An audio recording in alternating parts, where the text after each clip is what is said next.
CTP की class में आप सभी लोगों का मैं हार्दिक स्वागत करता हूं। हम लोगों ने कल एक एसटी सॉल्व की थी, 27 क्वेश्चन थे उसमें, और आशा करते हैं कि आपने स्कोर किया होगा।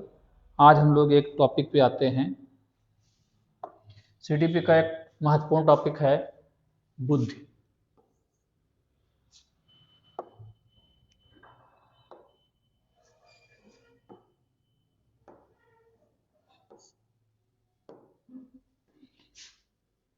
आज हम लोग बुद्धि के विषय में पढ़ेंगे। बुद्धि क्या है, बुद्धि की परिभाषाएं किन किन क्षेत्रों के आधार पर दी गई हैं, सभी चीज़ें आज हम लोग स्पष्ट करेंगे। तो पहले तो हम आते हैं परिभाषा पे।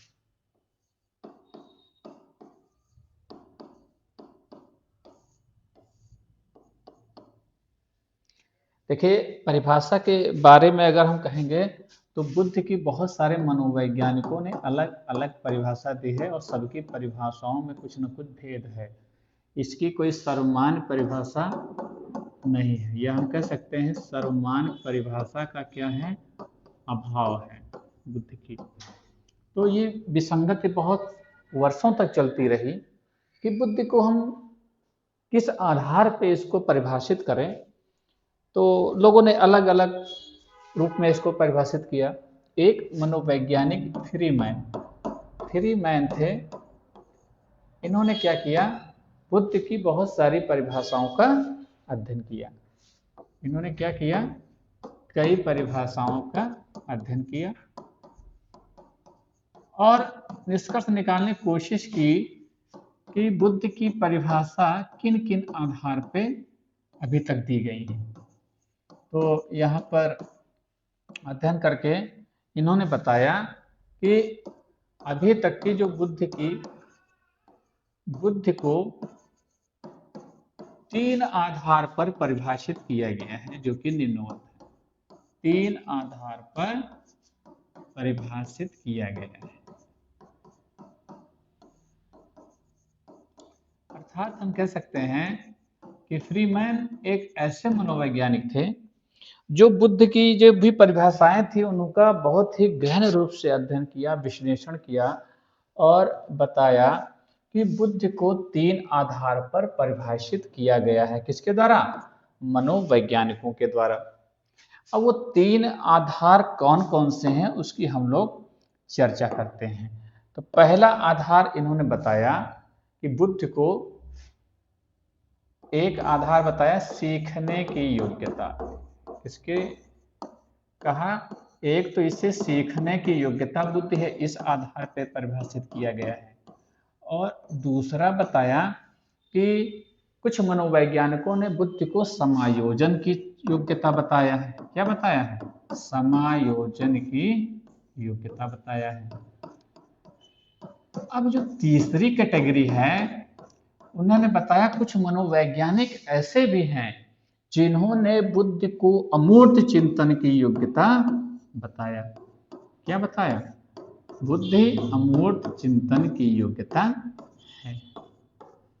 तो ये फ्रीमैन का एक बड़ा कार्य था परिभाषा के संदर्भ में। अब यहाँ पर देख रहे हैं सीखने की योग्यता एक कैटेगरी है मनोवैज्ञानिकों की, और एक है समायोजन की योग्यता बुद्धि दूसरी कैटेगरी है। तीसरी है कि बुद्धि अमूर्त चिंतन की योग्यता है। यह उन्होंने बताया, तीसरी कैटेगरी के मनोवैज्ञानिकों ने बताया। अब यहाँ पे क्वेश्चन बनता है कि किसने बुद्धि की परिभाषाओं का विस्तृत अध्ययन करके निष्कर्ष निकाला। एक क्वेश्चन ये बनेगा, तो इसका उत्तर क्या आएगा? इसका उत्तर आएगा कि जो भी बुद्धि की जो परिभाषाएं हैं वो 3 क्षेत्रों में दी गई। कितने क्षेत्रों में दी गई हैं? 3 क्षेत्रों में दी गई है। कितने क्षेत्रों में दी गई है? 3 क्षेत्रों में अभी तक की परिभाषा दी गई है। अब यहाँ पर हम कह सकते हैं कि अगली बात जो आएगी कि फ्रीमैन ने निम्न में से बुद्धि को कितने आधार पर परिभाषित किया है? कितने आधार पर परिभाषित किया है, ये भी यहाँ पे समस्या आ सकती है। तो यहाँ पे हम देखेंगे कि यहाँ पर 3 आधार पर परिभाषित किया गया है। पहली है सीखने की योग्यता, दूसरा है समायोजन की योग्यता और तीसरा है अमूर्त चिंतन की योग्यता। तो यहाँ पर 4 ऑप्शन आएंगे आपके पास, पेपर में 4 ऑप्शन आएंगे और आपसे कहा जाएगा कि फ्रीमैन ने बुद्धि को किस कैटेगरी या श्रेणी के आधार पर वर्गीकृत नहीं किया। तो इन 3 के अलावा जो भी आपके वहां चौथा होगा उसको आपको टिक लगाना होगा, ठीक है। तो 3 आपको ध्यान रखना है, सीखने की योग्यता, समायोजन की योग्यता और अमूर्त चिंतन की योग्यता। तो सीखने की योग्यता बुद्धि है, ये किसने किसने कहा, ये भी अगर डिफिकल्ट पेपर बनाएंगे तो पूछी जा सकती है। तो इसमें नाम है डियरबॉर्न,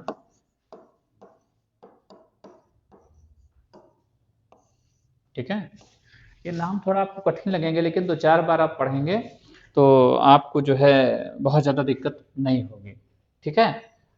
डियरबॉर्न है, फिर इसमें वुड है, गाल्टन है, ठीक है। वुड का मतलब वुडवर्थ, गाल्टन, थॉर्नडाइक और है मैकडोगल आदि। तो ये इतने लोगों ने बुद्धि को सीखने की योग्यता बताया। अब बात आती है समायोजन की योग्यता किसने की। तो समायोजन की योग्यता कहा स्टर्न, बर्ट, क्रूज, पिंटनर और भी बहुत सारे मनोवैज्ञानिक हैं लेकिन ये महत्वपूर्ण नाम है। अब बात आती है कि अमूर्त चिंतन की योग्यता बुद्धि है, इसे किसने कहा। तो बुद्धि अमूर्त चिंतन की योग्यता है, इसको कहा बिने, स्टर्न एवं टर्मन आदि लोग। ये कुछ महत्वपूर्ण नाम है, पूछे जा सकते हैं कि कौन से मनोवैज्ञानिक सीखने की योग्यता बुद्धि है का समर्थक है। ये सारे नाम हैं आपसे पूछे जा सकते हैं। तो इन्होंने बहुत अच्छा कार्य किया कि अभी तक की बुद्धि की जितनी भी परिभाषाएं दी गई थी उसका विश्लेषण किया और मनोवैज्ञानिकों को एक एक योग्यता या आधार पर इन्होंने डिवाइड कर दिया। अब जब ये इन्होंने कर दिया तो कुछ मनोवैज्ञानिकों ने क्या किया, कुछ मनोवैज्ञानिकों ने, हम कह सकते हैं कि तीनों ही पक्ष को मिलाकर के, क्या तीनों ही पक्ष को मिलाकर परिभाषित दिया। आगे क्या किया गया, आगे तीनों पक्षों को मिलाकर परिभाषा दी गई।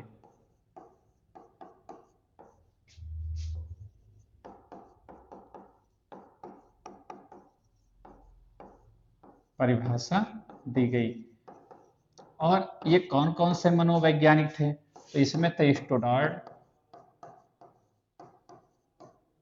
रॉबिन्सन एंड रॉबिन्सन,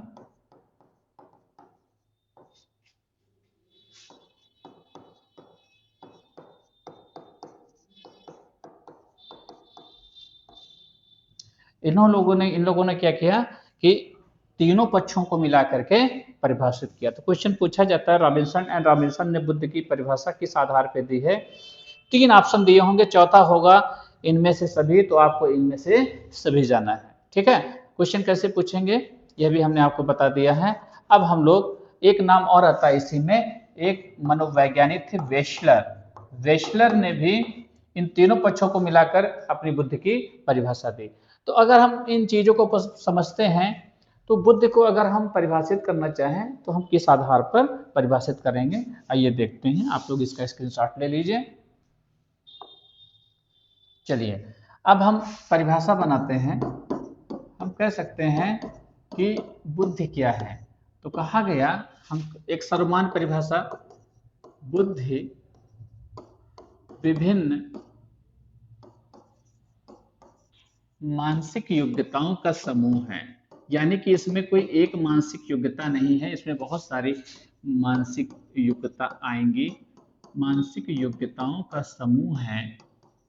क्यों, अभी आपने देखा 3 तो यहीं पे कर दिया गया, समायोजन की क्षमता, सीखने की क्षमता और अमूर्त चिंतन की क्षमता। तो विभिन्न मानसिक योग्यताओं का समूह है जिसके आधार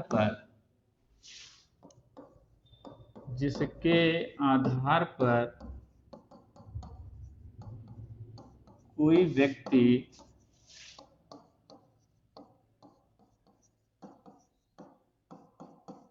किसी समस्या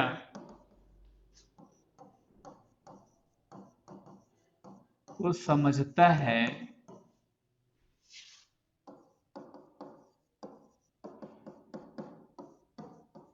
तत्पश्चात, देखिए समस्या को समझना एक पक्ष है और समस्या का समाधान करना एक अलग पक्ष है। तत्पश्चात उस समस्या का समाधान करने का प्रयास करता है।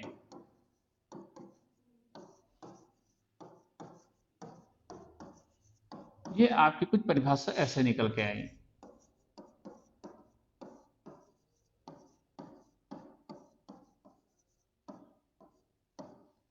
तो यह है परिभाषा कि बुद्धि विभिन्न मानसिक योग्यताओं का समूह है। इसके आधार पर कोई व्यक्ति किसी समस्या को समझता है, तत्पश्चात उस समस्या समाधान करने का प्रयास करता है। समस्या को, अब बात आती है कि बुद्धि की प्रकृति क्या है।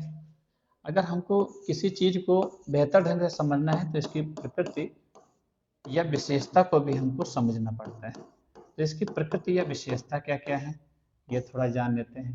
तो पहला पॉइंट हम लोग करते हैं कि जो बुद्धि होती है, बुद्धि क्या है। बुद्धि एक जन्मजात शक्ति है।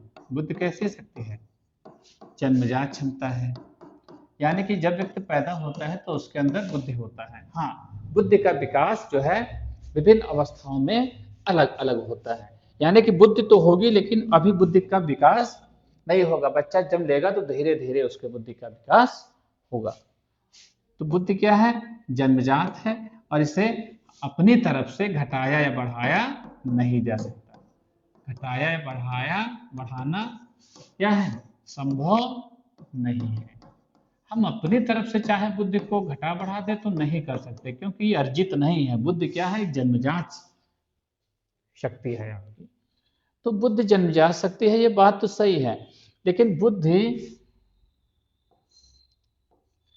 बुद्धि का विकास होने में, बुद्धि का विकास हेतु बुद्धि के विकास हेतु हम कह सकते हैं उचित वातावरण की आवश्यकता होती है। उचित या अनुकूल वातावरण आवश्यक।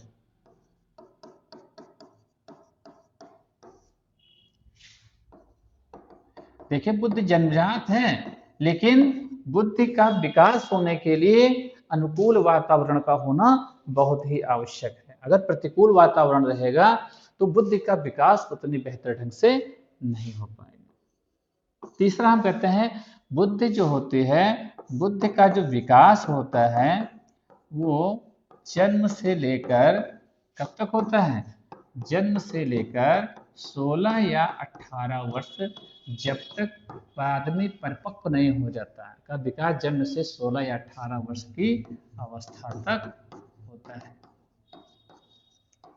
बुद्धि का विकास जीवन पर्यंत नहीं होता है।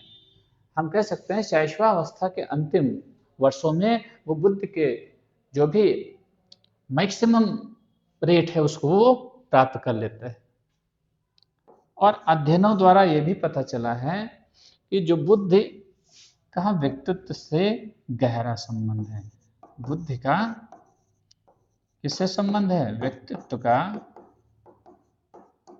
गहरा संबंध है। बुद्धि व्यक्तित्व से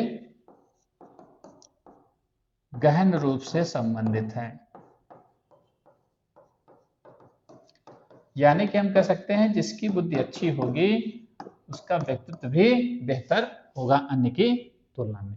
ठीक है, क्योंकि परिभाषा आलपोर्ट की परिभाषा अगर व्यक्तित्व की है तो उसमें समायोजन शब्द आया है और बुद्धि में भी समायोजन क्षमता आई हुई है। तो इस आधार पर जिसका समायोजन बेहतर होगा उसकी बुद्धि भी बेहतर होगी, उसकी व्यक्तित्व भी बेहतर होगा। ये 4 पॉइंट थे। कुछ हम पॉइंट की चर्चा आगे करेंगे, आप लोग इसका स्क्रीनशॉट ले लीजिए।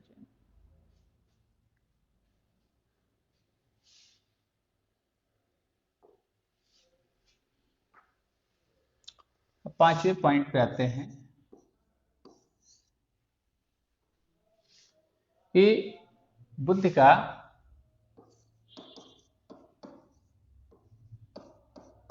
लिंग, जाति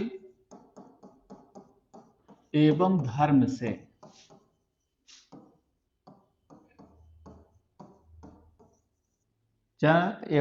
से कोई धनात्मक से संबंध हो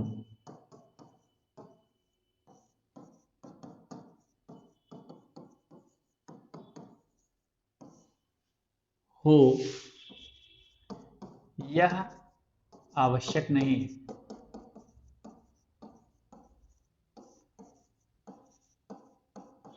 पहले तो हम समझ लेते हैं लिंग, अर्थात हम कह सकते हैं कि पुरुष ज्यादा बुद्धिमान होंगे या महिलाएं ज्यादा बुद्धिमान होंगी, ये नहीं कहा जा सकता।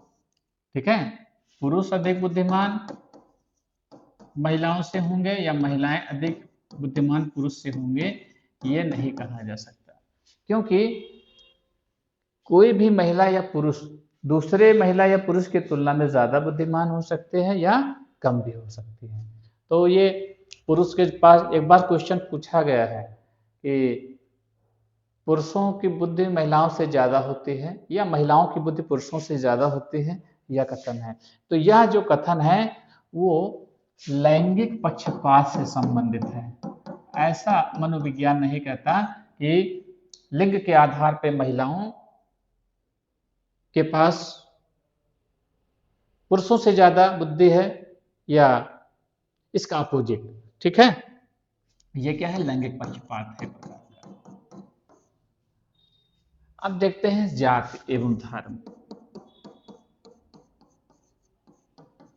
इसका भी मनोवैज्ञानिक प्रमाण नहीं है। हाँ, बात है कि हमारे वहां कुछ जातियां हैं, कुछ धर्म वाले लोग हैं, उनमें आप देखेंगे कि वो अच्छी अच्छी पोजीशंस पे हैं, लेकिन उसमें हमने एक पॉइंट दिखाया है वातावरण की बुद्धि विकसित होने के लिए उचित वातावरण की आवश्यकता होनी चाहिए।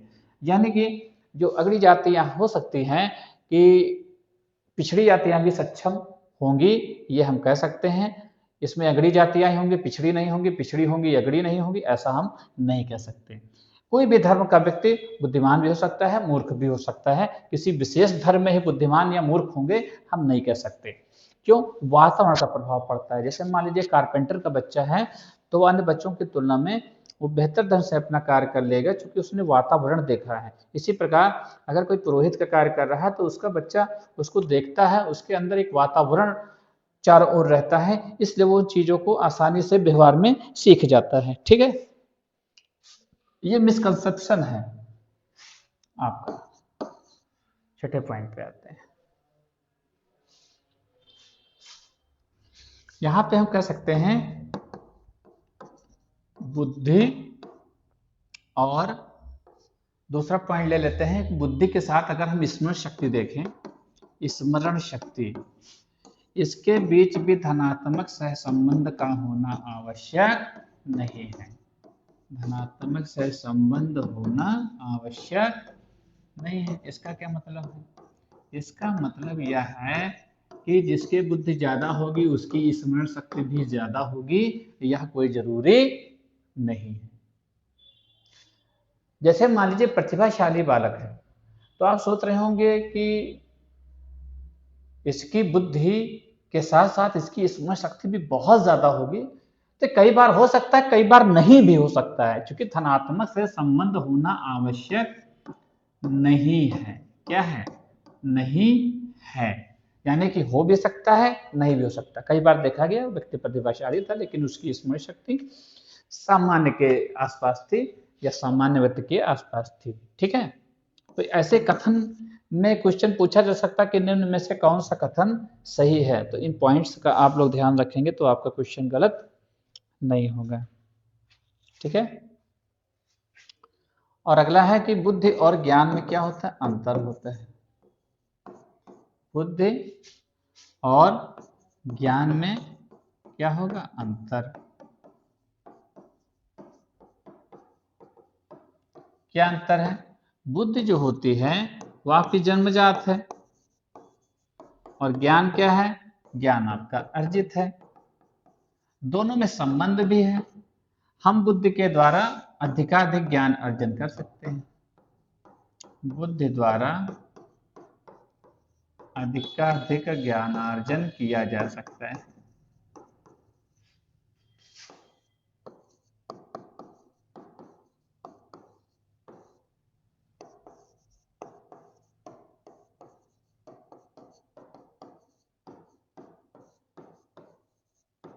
और देखिए, बुद्धि क्या है और ज्ञान क्या है? एक दूसरा अंतर यह भी है कि ज्ञान को परिस्थितियों के अनुसार प्रयोग करने की क्षमता है, वह बुद्धि कहलाती है। बुद्धिमान व्यक्ति वह है, बुद्धिमान और ज्ञानी में यही अंतर होता है। ज्ञानी जानता तो बहुत है, लेकिन ज्ञानी तभी बुद्धिमान होगा जब वो जो भी ज्ञान अर्जित किया है उसका प्रयोग परिस्थितियों में आने पर कर सके। जैसे मान लीजिए आप शिक्षक हैं,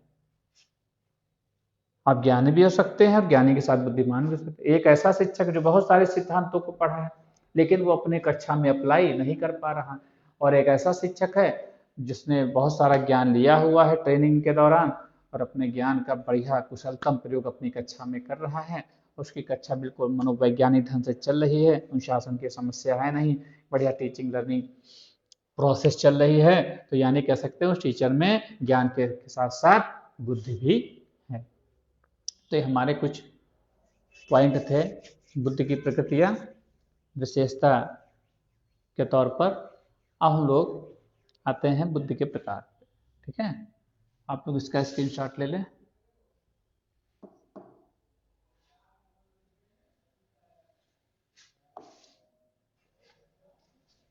अगला है बुद्धि के प्रकार।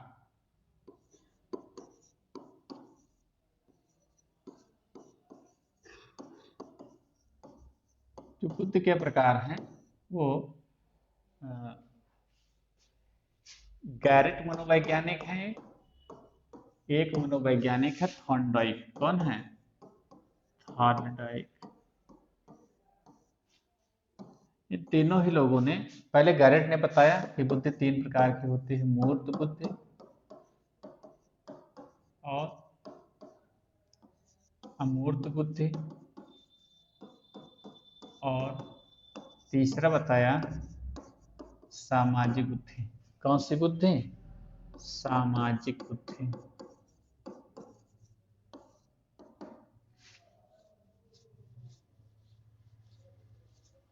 फिर आते हैं थॉर्नडाइक। थॉर्नडाइक ने भी तीन प्रकार की बुद्धि बताई, यांत्रिक बुद्धि,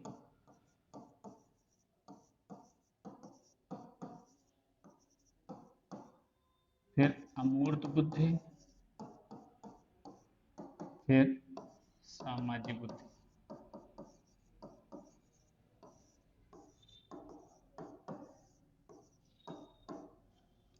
देखिए, जिस बुद्धि को थॉर्नडाइक ने यांत्रिक बुद्धि कहा है उसको गैरेट ने मूर्त बुद्धि कहा है। तो क्वेश्चन पूछा जाता है कि थॉर्नडाइक ने मूर्त बुद्धि को क्या कहा? थॉर्नडाइक ने मूर्त बुद्धि को ही यांत्रिक बुद्धि कहा है। थॉर्नडाइक ने मूर्त बुद्धि को क्या कहा है?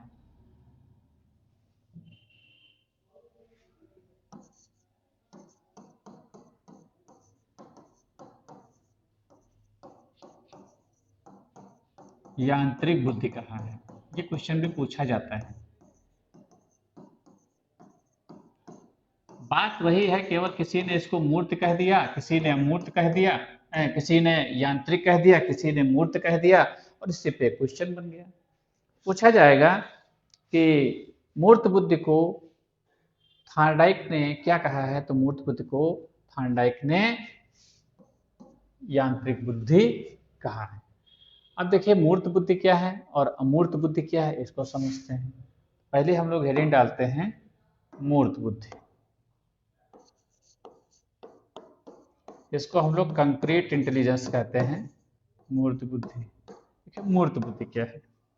मूर्त बुद्धि जो होता है, हम कह सकते हैं वस्तुओं या मशीनों,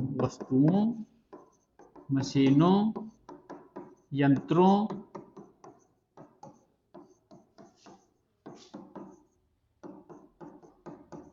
की क्रियाविधि, यानी कि ये कैसे काम करते हैं, कैसे बेहतर काम करेंगे, और साथ ही साथ उन्हें प्रयोग करने की क्षमता,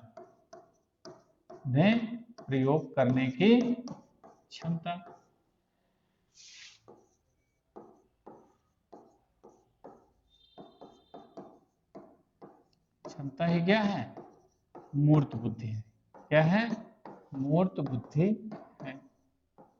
अब आप इसमें देखते होंगे, इसमें एक गुण और होता है, इसमें गामक योग्यता निहित होती है, गामक मोटर स्किल निहित होती है। यानी कि जहां भी हम कोई चीज करते हैं और हमारा, आप जानते हैं कि हाथ, आंख, पैर चलता रहता है, मूवमेंट करते रहते हैं,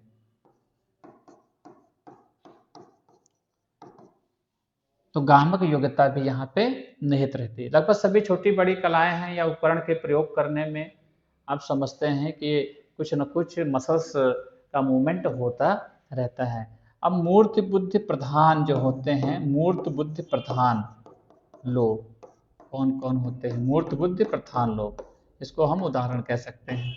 ऐसा नहीं है कि जिसके पास मूर्त बुद्धि होगी उसके पास ये दोनों बुद्धि नहीं होगी, हाँ, लेकिन तुलनात्मक रूप से मूर्त बुद्धि किसके पास ज्यादा रहती है, तो हम लोग कह सकते हैं जैसे कुम्हार, कारपेंटर, मैकेनिक,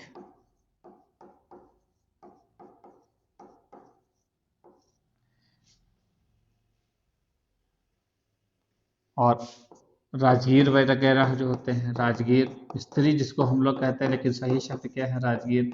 तो इन लोगों के अंदर जो है कौन सी बुद्धि ज़्यादा रहती है, और साथ में गामक, अगर कोई नर्तक है या नर्तकी है उसके अंदर भी कौन सी बुद्धि ज़्यादा रहेगी, उसके अंदर मूर्त बुद्धि ज़्यादा रहेगी। क्योंकि कोरियोग्राफर बताता है ये स्टेप ऐसा करना है, ये ऐसा करना है, तो देख करके, सामने वाले को देख करके वो ऐसा डांस करते हैं। तो यहाँ पर कुम्हार, बढ़ाई, मैकेनिक, मिस्त्री, राजगीर आदि जो होते हैं मूर्त बुद्धि प्रधान लोग होते हैं। अब ऐसा नहीं कि इनके अंदर अमूर्त बुद्धि नहीं पाई जाएगी, सामाजिक बुद्धि भी नहीं पाई जाएगी, लेकिन कंपैरेटिवली अगर तीनों की तुलना करेंगे तो मूर्त बुद्धि ज्यादा होगी। अगले पे आते हैं, अगला प्रकार अमूर्त बुद्धि।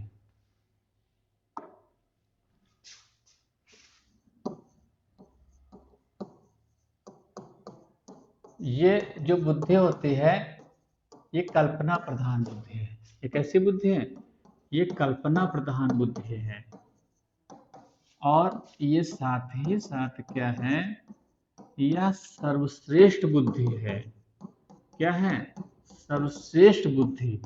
क्यों, क्योंकि जो प्रत्यक्ष नहीं है, जो सामने नहीं है, उसमें आप देख रहे हैं जो उपकरण या मशीनें उसके सामने होती हैं, जो प्रत्यक्ष नहीं है उसके विषय में भी चिंतन किया जा सकता है। ठीक है, तो इसलिए इसे कहा गया सर्वश्रेष्ठ बुद्धि। ये भी क्वेश्चन पूछा जा सकता है। ठीक है, तो इसका उत्तर क्या लगाएंगे, सर्वश्रेष्ठ बुद्धि क्या है, अमूर्त। अब इसमें कौन सा गुण होता है, इसमें होता है विभिन्न संकेतों को,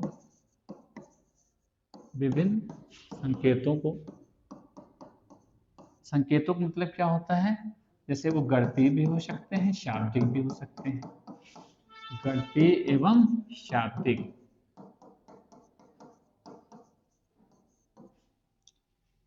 समझने एवं प्रयोग करने की योग्यता।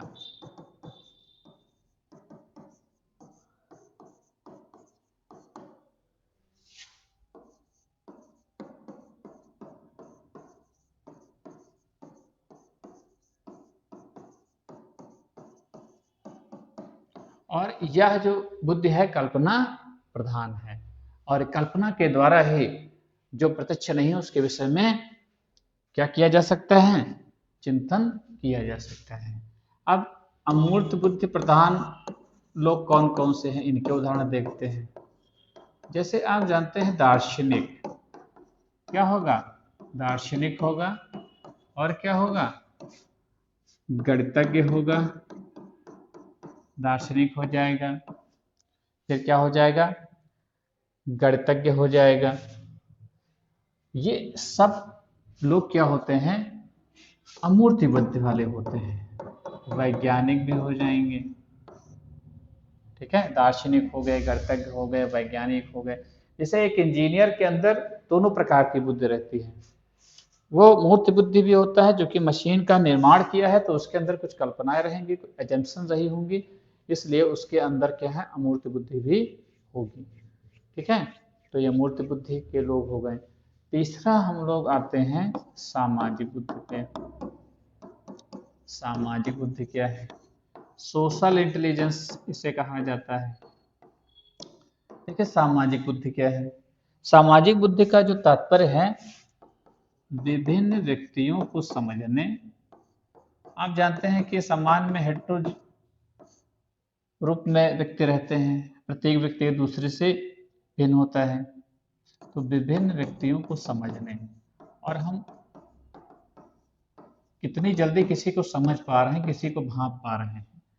विभिन्न व्यक्तियों को समझने एवं उनके साथ व्यवहार करने की योग्यता।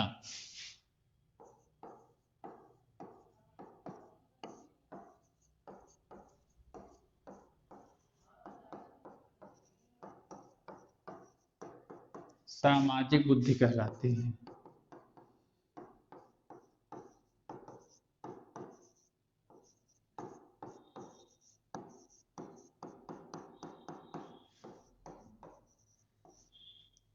अब इसके सामाजिक बुद्धि प्रधान लोग कौन कौन से होंगे, इसके उदाहरण हम लोग देख सकते हैं।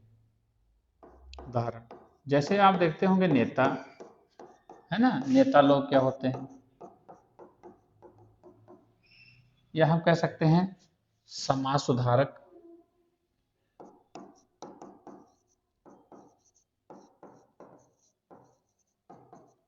एक कार्यकर्ता,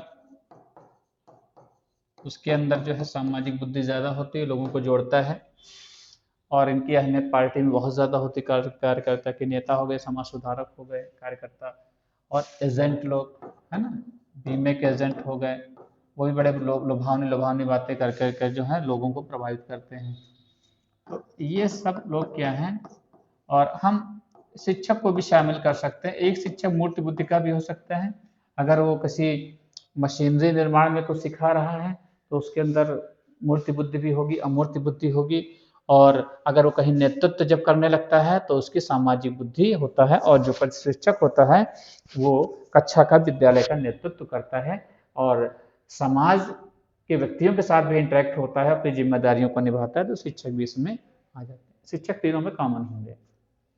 तो आज हम लोगों ने जाना कि बुद्धि क्या है, बुद्धि की परिभाषाओं का विश्लेषण करके किसने इनको तीन आधार पर वर्गीकृत किया, और इसके साथ ही बुद्धि की प्रकृति या विशेषता क्या है, और बुद्धि कितने प्रकार की होती है, इसके विषय में हम लोग जाने। अब लोग अभी इसकी आगे चर्चा हम लोग अगली क्लास में करेंगे। तब तक आपसे हम लोग विदा लेते हैं, फिर मिलेंगे।